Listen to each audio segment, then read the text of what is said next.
Jemaat yang terkasih, kita akan bersama merenungkan satu tema firman Tuhan yang hari ini diberikan judul Highlight of Life. Kita akan membaca satu ayat firman Tuhan dari Keluaran pasal yang ke-50 ayat yang ke-20. Kita akan menyimaknya bersama, jemaat sekalian yang ada di rumah bisa membacanya. Dan saya akan membacakan untuk kita sekalian. Dari Kejadian pasal 50 ayat yang ke-20, demikian firman Tuhan. Memang kamu telah mereka-rekakan yang jahat terhadap aku, tetapi Allah telah mereka-rekakannya untuk kebaikan, dengan maksud melakukan seperti yang terjadi sekarang ini, yakni memelihara hidup suatu bangsa yang besar. Amin. Demikian pembacaan firman Tuhan. Jemaat yang terkasih, setiap kita ketika membaca sebuah koran atau surat kabar, tentu biasa di cover paling depan itu ada gambar yang lebih gede dari gambar-gambar di bawah atau di balik-baliknya. Itu dengan judul yang ditulis dengan huruf yang lebih besar juga disebut sebagai headline sebuah berita. Di antara sekian banyak berita yang dimuat di koran atau surat kabar hari itu, ada berita yang diminati atau orang itu sangat tertarik. Maka itu disebut sebagai headline yang dipampang dengan sangat jelas di halaman paling depan dari surat kabar itu. Mengapa demikian? Karena ya memang begitu banyak berita yang bermunculan, yang harus dimuat di koran itu, tetapi tidak semua berita itu diminati semua orang. Maka yang di headline itu menjadi topik yang utama, topik yang menonjol, topik yang menarik sekali di hadapan para pembaca. Begitu. Makanya dipilih satu atau dua topik yang biasanya ditera di hadapan, yang di halaman paling yang depan itu. Berita utama ini atau berita yang menonjol ini juga biasanya dimuat ketika kita membaca zaman sekarang, bukan cuma surat kabar berupa koran yang ada di tangan berupa kertas ya, tetapi di headline berita, kanal-kanal online itu semua juga berupa demikian. Cerita-cerita atau huruf-huruf yang besar, gambar-gambar besar yang menarik itu menjadi headline. Inilah yang disebut highlight. Tidak semua itu disorot, tidak semua itu menarik, tidak semua itu utama, tidak semua menonjol. Tetapi ada bagian-bagian dari kabar, dari berita, itu yang lebih daripada yang lainnya. Demikian juga ketika kita membaca buku. Ketika membaca buku kita nggak mungkin ya kalau yang tipis ya mungkin sekitar 50-100 lembar. Atau yang kami para hamba Tuhan itu bukunya ribuan lembar. Itu kalau kita baca lalu kita baca tuh ya pasti ada bagian-bagian yang kita bakal warnai. Biasanya orang sini tuh nyebutnya di stabilo gitu ya. Sebenarnya stabilo itu mereknya highlighter sebetulnya. Tapi karena kita kebiasaan ngomongnya di stabilo ya. Kalau dalam sebuah buku kita nggak mungkin stabilo semua isi buku. Tapi pasti ada kalimat-kalimat, ada pernyataan-pernyataan, kutipan-kutipan yang sangat menarik dan menonjol dari buku atau ya bab-bab tertentu lah. Kita akan mengutip atau kita akan lebih menyoroti kalimat-kalimat yang menarik itu. Demikian pula dengan hidup kita. Hidup kita itu kan panjang ya, bertahun-tahun kehidupan kita. Nah ada bagian-bagian yang penting, bagian-bagian menarik, bagian-bagian menonjol, yang itu disebut sebagai highlight hidup kita, highlight of our life. Kita tahu masing-masing kita punya bagian-bagian penting di dalam hidup kita yang ya macam-macam, masing-masing kita beda-beda. Tapi paling enggak ada dua hal. Yang satu itu bagian yang positif atau sukacita. Highlight yang berikutnya adalah highlight yang duka cita atau highlight yang buruk begitu ya. Kita melihat mungkin misalnya kalau yang positif-positif, sukacita-sukacita itu kalau kita ingat kisahnya Kak Tanto minggu sebelumnya itu ketika Kak Tanto bilang juara kelas selalu setiap sekolah gitu ya, itu bagi anak-anak itu sangat menjadi dambaan. Kalau dapat juara kelas, apalagi juara 1, 3 besar itu sesuatu yang sangat menyenangkan dan membanggakan. Itu sebagai bagian dari highlight hidup yang menyenangkan, highlight hidup yang membuat kita berbangga. Misalnya anak-anak kecil memenangkan lomba pertama kali, misalnya ada anak-anak SMA yang masuk sekolah atau universitas impian. Ada juga orang-orang yang berhasil, orang muda yang berhasil membangun bisnisnya. Nah sebaliknya ada orang-orang juga yang mengalami ketidakenaan. Ketidakenaan misalnya gak naik kelas gitu ya, itu juga highlight dalam hidup. Ada juga misalnya kalah di dalam lomba yang dianggapnya penting, tidak masuk ke sekolah impian. Atau ya ini kok arek muda ya. Kalau orang dewasa biasanya kalau misalnya yang positif misalnya dapat anak, dapat cucu gitu itu sangat menyenangkan. Sebaliknya kehilangan orang yang terkasih atau mengalami kesulitan di dalam hidup itu highlight yang tidak menyenangkan. Kalau highlight hidup yang menyenangkan itu biasanya membuat kita tuh semangat di dalam menjalani hidup. Sebaliknya sekali lagi kalau misalnya itu negatif atau sesuatu yang buruk itu bisa berdampak, biasanya kita sebut sebagai trauma. Trauma itu rasa takut, cemas yang membayang-bayangi terus. Mungkin ya bisa sebentar, bisa juga dalam jangka yang panjang. Bagi kita sebagai orang yang hidup di dalam dunia ini, sebagai manusia, kegagalan, keberhasilan di dalam hidup itu wajar sekali berganti-gantian. Highlight kehidupan kita yang kita bisa munculkan, kita bisa soroti itu juga berganti-gantian di dalam hal positif dan negatif, mewarnai seluruh kehidupan kita di dalam menjalani hidup di dunia ini. Nah, salah satu tokoh Alkitab, Bapak Ibu Saudara yang terkasih, yang highlight of life-nya itu disoroti dan demikian juga diceritakan dengan sangat gamblang itu adalah Yusuf. Yusuf adalah seorang anak muda. Kalau kita membaca Alkitab dari kitab Kejadian itu, dia diceritakan bagaimana dia adalah anak kesayangan dari ayahnya, dia disayangi sedemikian rupa, dia diberikan jubah yang maha indah, ini catatan firman Tuhan, maha indah. Alkitab menggambarkannya demikian. Berikutnya dia mengalami sesuatu yang spektakuler, dia itu mengalami mimpi gitu ya. Mimpi ada 11 bintang gitu, ada bulan dan matahari, tunduk kepadanya, ada juga berkas-berkas gandum, tunduk pada berkas-berkas gandumnya, itu mimpi yang Tuhan anugerahkan kepadanya untuk dia alami. Berikutnya dia itu mengalami ketidakenaan, kalau itu yang tadi itu enak disayangi, dapat mimpi yang indah itu ya. Lalu kemudian dia dijual oleh saudara-saudaranya, dijual ke Mesir. Berikutnya hidupnya itu berubah lagi. Dia dijual di Mesir, di rumah Potifar dapat kuasa. Berikutnya difitnah sama istri Potifar, masuk penjara. Lalu kemudian menafsirkan mimpi juru minuman dan juru roti raja.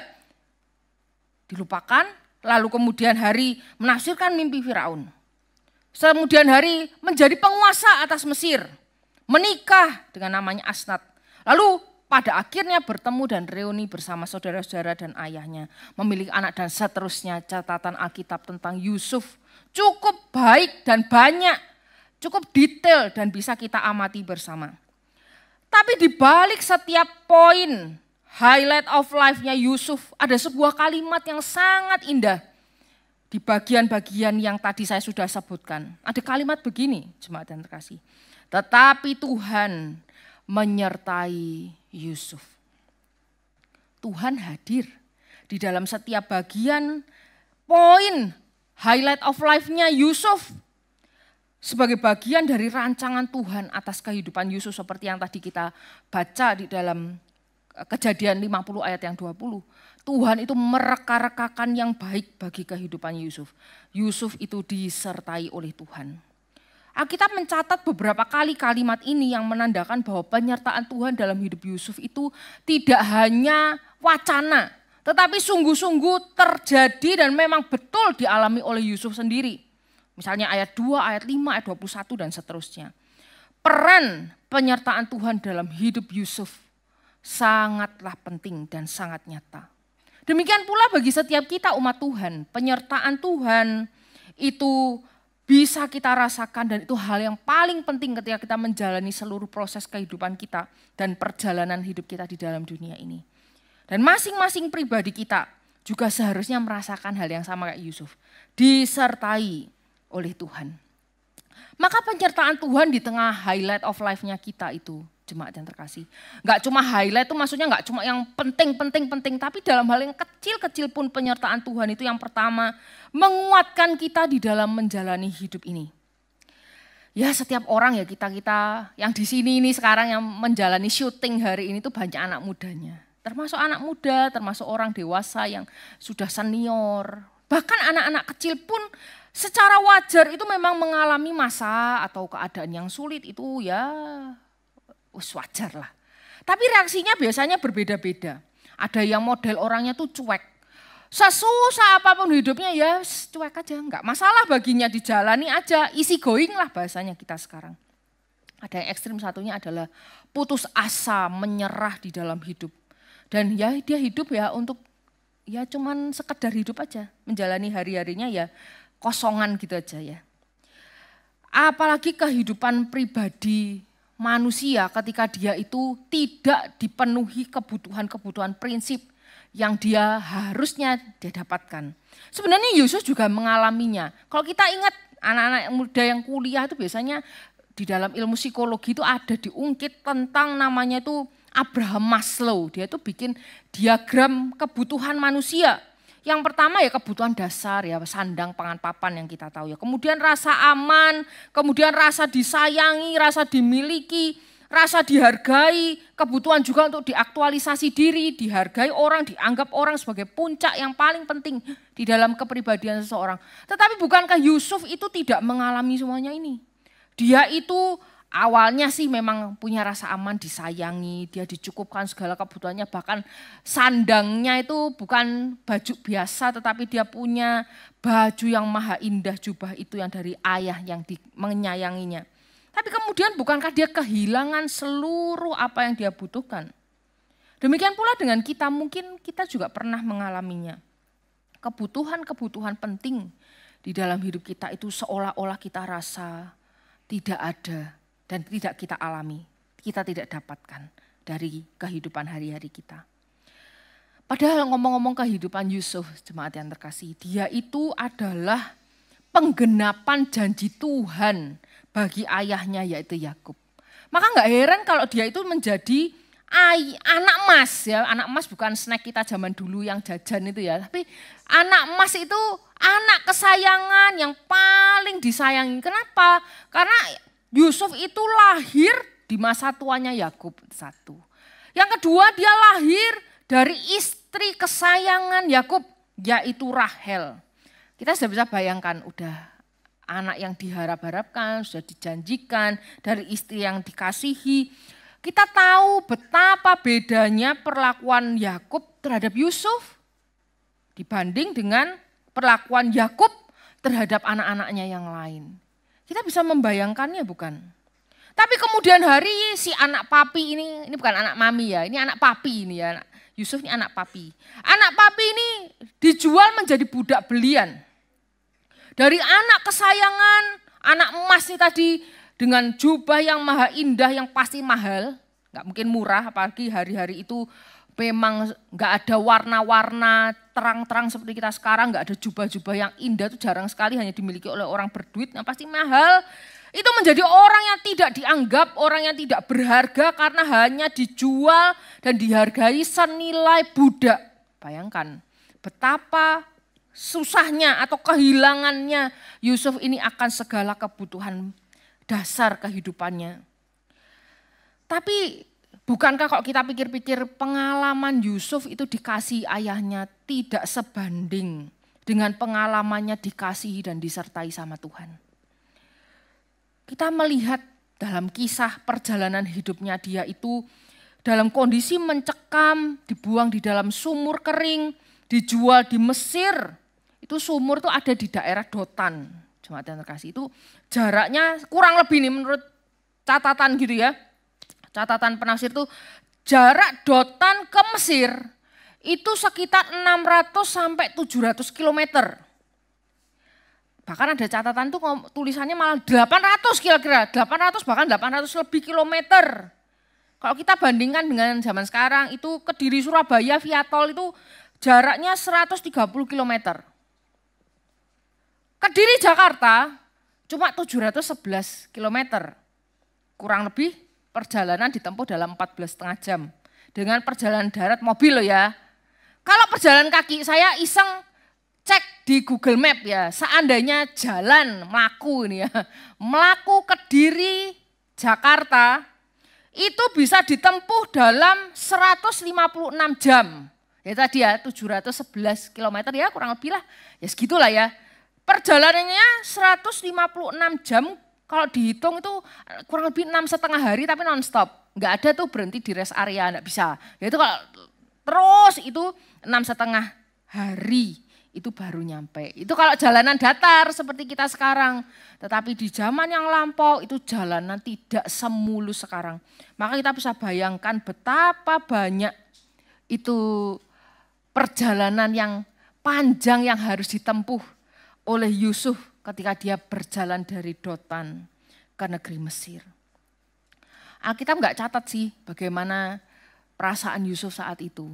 Sajane nggak usah dijelaskan ya, kita bisa membayangkan kan si anak papi ini dibuang, dijual ke negeri yang jauh, yang harus ditempuh begitu jauh dengan berjalan. Nggak mungkin dia dinaikkan kuda atau unta, pasti dia harus berjalan. Maka kita bisa membayangkan anak muda ini mungkin begitu sedih, takut.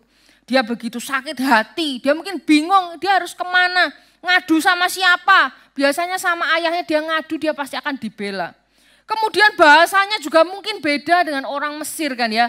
Bahasanya mereka pada waktu itu. Maka kalau misalnya kita baca di Alkitab tuh dalam Kejadian 42, di situ Yusuf bersama saudara-saudaranya itu ngomong pakai penerjemah. Ya, itu kemungkinan orang Mesir itu punya bahasa lain yang berbeda dengan bahasa kaumnya Yusuf pada waktu itu. Tapi di dalam tahap yang sulit ini penyertaan Tuhan itu nyata dialami. Tuhan tolong Yusuf untuk bertahan di dalam situasi semacam ini. Tuhan menjaganya, Tuhan menyertainya sampai di Mesir tuh akhirnya dia mendapat seorang tuan yang bernama Potifar. Jemaat yang terkasih, pengalaman yang sulit dalam hidup kita bisa saja menjadikan kita mengalami trauma. Bisa juga mendatangkan stres atau kesedihan yang sangat mendalam kalau kita mengalami sesuatu yang buruk dalam hidup kita. Tapi pertanyaannya, bukankah sejauh ini Tuhan memelihara dan menyertai kita? Tahun 2024 mungkin di awal kemarin kita ditakut-takuti dengan krisis ekonomi dan lain sebagainya. Tetapi toh sekarang kita sudah ada di akhir nih, di penghujung tahun 2024. Maka kita bisa melihat bagaimana Tuhan itu telah memelihara kita sampai sekarang. Bukankah itu yang sudah kita alami? Yang kedua, jemaat yang terkasih, penyertaan Tuhan bagi kita itu membawa keberhasilan. Penyertaan Tuhanlah yang membawa keberhasilan. Di zaman sekarang di sekolah itu tidak lagi seperti zaman dulu. Harus matematika, IQ kayak gitu. Sekarang sudah tidak lagi demikian. Orang sudah menyadari bukan IQ segalanya. Ada yang lain untuk membuat seseorang itu menjadi sukses. Ada banyak faktor lainnya, misalnya EQ, ada SQ, ada AQ, ada CQ dan macam-macam ya. Ada banyak Q lain yang membuat seseorang itu akhirnya bisa menjadi pribadi yang bakal berhasil di kemudian hari. Tapi mau nggak mau orang tuh harus menyadari, jemaat yang terkasih. Mau Q-nya berapa banyak dengan nilai yang tinggi sekalipun, ada faktor utama yang menjadi penentu seorang itu mengalami keberhasilan, yaitu apa? Tuhan. Tuhan itu membuat segala sesuatu yang bahkan kelihatannya mustahil itu menjadi mungkin kalau Tuhan itu menyertai. Bayangkan bagaimana seorang Yusuf yang adalah budak buangan dari negeri yang jauh itu menjadi orang kesayangan dan kepercayaan Potifar. Potifar ini bukan sembarang orang. Potifar ini adalah pegawai istana Firaun dan kepala pengawal Raja Mesir pada waktu itu. Bukan orang sembarangan. Tetapi bukankah Yusuf pada akhirnya itu mendapat kepercayaan dan diserahkan seluruh harta miliknya Potifar ini untuk dikelola oleh Yusuf. Ini luar biasa. Tuhanlah yang membuat Yusuf berhasil. Tuhan menyertai dan memberkati Yusuf sehingga rumah Potifar itu pun merasakan dampaknya. Yusuf berhasil. Tapi gak berhenti sampai di situ kan kisahnya ya. Di part berikutnya kesusahan itu balik lagi. Ada kesusahan datang. Dia difitnah oleh nyonya Potifar dan dia dipenjara. Di penjara dia bertemu dengan juru minuman raja dan juru roti raja. Dan Yusuf bisa menafsirkan mimpi mereka. Sekali lagi bisa berhasil menafsirkan mimpi karena Tuhan. Tidak seorang pun yang mampu kan menafsirkan mimpi. Yusuf pun mengakui hanya Allah yang menerangkan mimpi itu kepadanya. Sehingga bisa menjelaskan kepada mereka. Singkat cerita, juru minuman kembali ke jabatannya, juru roti akhirnya dihukum. Yusuf tuh sebenarnya sudah pesan, kamu sudah kembali ke jabatanmu, ingat aku ya. Harapannya kan supaya segera dilepaskan. Tetapi kenyataannya juru minuman melupakan Yusuf. Wah, dalam tempo yang cukup lama.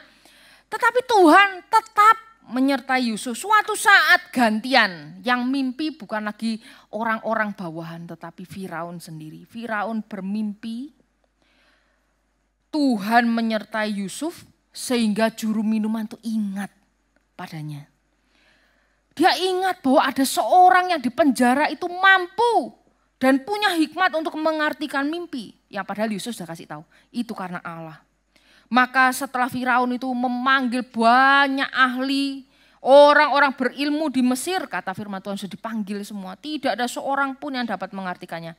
Lalu dipanggillah Yusuf untuk datang menghadap. Dia berhasil mengartikan mimpi Firaun. Saya nggak usah ceritakan di sini, ceritanya dipanjang nanti ya. Singkat cerita, Yusuf menjadi penguasa, orang nomor 2 di Mesir. Hidupnya berubah dari tahanan menjadi penguasa. Tahanannya tuh tahanan bukan tahanan ecek-ecek, tuh tahanan melecehkan kok zaman sekarang ya. Melecehkan istrinya pejabat kan gitu ya. Itu hukumannya berat, tetapi kemudian Tuhan membalikkan situasi yang hampir terasa tidak mungkin ini. Tetapi di dalam pemeliharaan dan penyertaan Tuhan, hal ini terjadi dengan sangat jelas. Lalu orang mungkin berpikir, mungkin Mesir itu negeri-negeri lah, negeri-negeri kecil. Jangan salah Bapak Ibu jemaat sekalian. Mesir itu adalah salah satu pusat peradaban dunia terbesar di masa yang lampau. Peradabannya sangat maju dan sangat bagus sekali di zaman itu, sudah sangat canggih di zamannya. Sekali lagi pertanyaannya, karena siapa Yusuf berhasil di dalam kehidupannya? Bagaimana Yusuf bisa melewati setiap situasi sulit lalu berhasil memutar balikan situasi menjadi situasi yang sangat baik bagi hidupnya? Jawabannya adalah karena Allah menyertai Yusuf. Jemaat sekalian, mungkin kita sekarang kalau misalnya dalam situasi sulit kita nggak kayak Yusuf moro-moro jadi penguasa, moro-moro kita jadi orang yang berhasil, menjadi orang sukses yang dulu nilainya elek-elek, nilainya jeblok-jeblok, tiba-tiba nilainya jadi bagus, jadi pandai. Ya tidak selalu begitu. Tetapi kita percaya bahwa di dalam penyertaan Tuhan kita dapat mengalami keberhasilan dalam hidup. Sebaliknya, ketika kita tidak mengandalkan Tuhan, kita akan mengalami kegagalan di dalam hidup. Tapi seringkali jemaat itu kalau berhasil kan menganggap soalnya aku berusaha, soalnya aku kerja keras. Sombong ya. Tapi di sebaliknya kalau misalnya gagal, Tuhan enggak menyertai aku, Tuhan enggak memberkati aku. Kadang-kadang kita demikian, padahal Alkitab tuh kasih tahu kita bagaimana kita sebagai orang percaya itu bisa memperoleh keberhasilan di dalam hidup. Mazmur 1 ayat 1 sampai 3 itu saya bacakan buat kita. Berbunyinya demikian. Berbahagialah orang yang tidak berjalan menurut nasihat orang fasik, yang tidak berdiri di jalan orang berdosa dan yang tidak duduk dalam kumpulan pencemooh. Tetapi yang kesukaannya ialah Taurat Tuhan. Dan yang merenungkan Taurat itu siang dan malam. Ia seperti pohon yang ditanam di tepi aliran air, yang menghasilkan buahnya pada musimnya. Dan yang tidak layu daunnya, apa saja yang diperbuatnya berhasil. Jemaat yang terkasih, di zamannya Yusuf belum ada hukum Taurat, karena belum ada Musa hari itu. Tetapi Yusuf itu pasti punya relasi istimewa dengan Tuhan. Karena Alkitab sendiri menyatakan Tuhan menyertai Yusuf. Tuhan menyertai Yusuf. Tuhan menolong dia. Tuhan memberikan hikmat. Tuhan memberkati dan lain sebagainya. Berkat Tuhan atas Yusuf. Pasti itu erat kaitannya dengan relasinya bersama Tuhan. Makin dia kenal Tuhan. Makin kita kenal Tuhan. Makin kita ngerti kehendaknya. Makin kita tahu arah pimpinannya. Dan kita makin bisa berjalan seiring dengan tuntunannya. Dan dijamin ketika Tuhan menyertai dan memimpin langkah hidup kita, maka keberhasilan dalam hidup pasti kita alami. Seperti yang telah dialami oleh Yusuf. Yang ketiga, Penyertaan Tuhan itu membuat kita itu percaya total kepadanya. Jemaat yang terkasih, percaya kepada Tuhan dalam setiap keadaan itu bukan hal yang mudah. Mungkin kita ngomong atau hamba Tuhan ngomongi jemaat itu kadang-kadang kayaknya gampang gitu ya. Tapi yang jalani biasanya ngomong gini, kamu sih nggak tahu apa yang ku alami. Bukan hal yang mudah, bukan hal yang mudah. Mempercayakan hidup kepada Tuhan di dalam situasi sulit itu tidak mudah. Orang Israel itu loh, umat Tuhan itu sudah sering gagal dalam hal ini. Padahal mereka sudah banyak mengalami, enggak cuma ngalami nih mereka nih. Melihat dengan mata kepala sendiri penyertaan Tuhan dalam hidup mereka. Baik secara pribadi maupun komunal. Mereka itu ada saja rasa ragu. Rasa sungut-sungut, bukan rasa sungut-sungut. Sungut-sungutan, kalimat-kalimat yang bahkan sepertinya mereka protes dan komplain terhadap Tuhan. Keluar dari mulut mereka. Dan muncul di dalam hati mereka. Padahal seharusnya kesadaran seperti pemazmur yang berkata, Mazmur 46 ayat 2 itu berkata begini. Allah itu bagi kita tempat perlindungan dan kekuatan. Sebagai penolong dalam kesesakan sangat terbukti. Harusnya orang Israel itu sudah melihat buktinya. Seharusnya orang Israel itu dengan gampang harusnya bersaksi kepada banyak orang. Bagaimana Allah mereka itu menyertai hidup mereka. Dan menolong mereka melewati begitu banyak hal. Dan mengalami keberhasilan yang luar biasa dalam hidup mereka. Maka seharusnya orang Israel dan kita umat Tuhan yang telah sebelumnya pernah mengalami penyertaan Tuhan. Kita harusnya makin percaya dan berserah total kepadanya. Berserah itu bukan berarti menyerah terhadap keadaan atau putus asa. Tetapi di dalam segala keadaan yang buruk sekalipun, di dalam situasi yang tidak adil sekalipun seperti yang dialami Yusuf. Percaya kepada Tuhan yang telah beserta di hari-hari sebelumnya. Itu sedang beserta di hari sekarang dan akan beserta dan akan terus beserta di hari-hari yang akan datang. Maka itu jemaat yang terkasih, Januari 2024 tanggal 1. Ini sekarang kita menyimak firman Tuhan hari ini 29 Desember 2024. Nyaris setahun kita sudah merasakan penyertaan Tuhan bersama dengan kita. Kalau Alkitab menyebutnya itu Ebenezer. Sampai di sini Tuhan memimpin kita. Catatan firman Tuhan soal Ebenezer ini sangat indah. Dicatat di dalam kitab 1 Samuel bahwa ini adalah sebuah tempat pertempuran antara orang Israel dengan orang Filistin. Tentaranya sangat kuat, sangat hebat. Peperangan demi peperangan dilalui. Tapi orang Israel itu bersama Tuhan. Dan Tuhan memberikan kemenangan demi kemenangan yang luar biasa. Hampir rasanya nggak mungkin lah. Orang Israel itu bisa memenangkan peperangan terhadap orang Filistin. Tetapi Tuhan di dalam penyertaannya memungkinkan akan hal itu. Maka di tempat itu Samuel mendirikan sebuah batu sebagai tanda. Inilah pertolongan Tuhan yang telah dialami oleh bangsa Israel, umat Tuhan hari itu. Nah bagi kita, apa yang membuat kita bisa ingat akan penyertaan dan pertolongan Tuhan bagi kita? Yang terbaru yang kita baru saja alami ketika kita merayakan Natal. Bukankah kehadiran Tuhan, kesetiaannya dalam kasih-Nya menyertai kita itu dinyatakan dengan sangat jelas dan dibuktikan di dalam kelahiran Kristus. Sang Immanuel, Allah menyertai kita, telah hadir di dalam dunia ini. Bersama-sama dengan kita hidup di tengah dunia sebagai seorang manusia. Yang kita baru rayakan, baru saja kita rayakan. Dan itulah yang seharusnya mengingatkan kita, membuat kita itu terus meyakini bahwa ketika kita bersama Tuhan, maka kita bisa mempercayakan seluruh hidup kita di dalam tangan-Nya yang penuh kuasa.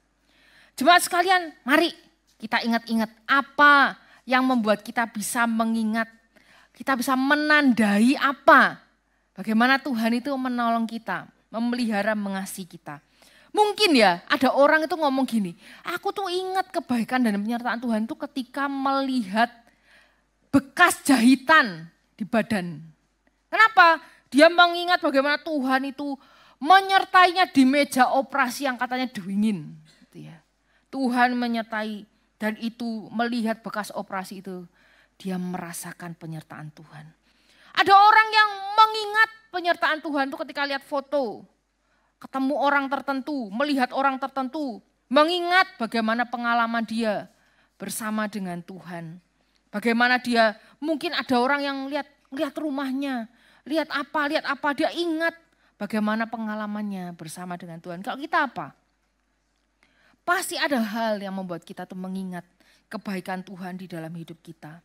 Yang akan menguatkan kita untuk melangkah di hari yang akan datang, tahun yang baru ini.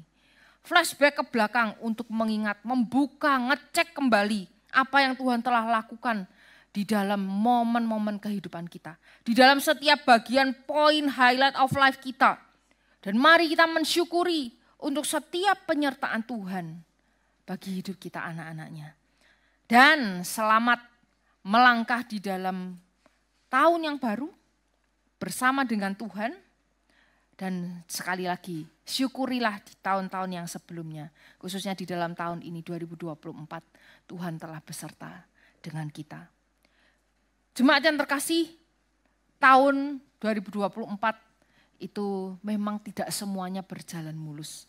Tetapi sekali lagi penyertaan Tuhan yang sama bagi kita setelah melewati tahun ini. Di tahun yang baru, pasti Tuhan menyediakan juga penyertaan yang sama bagi kita. Mari melangkah dengan penuh percaya kepada Tuhan, Sang Immanuel yang telah hadir dalam hidup kita.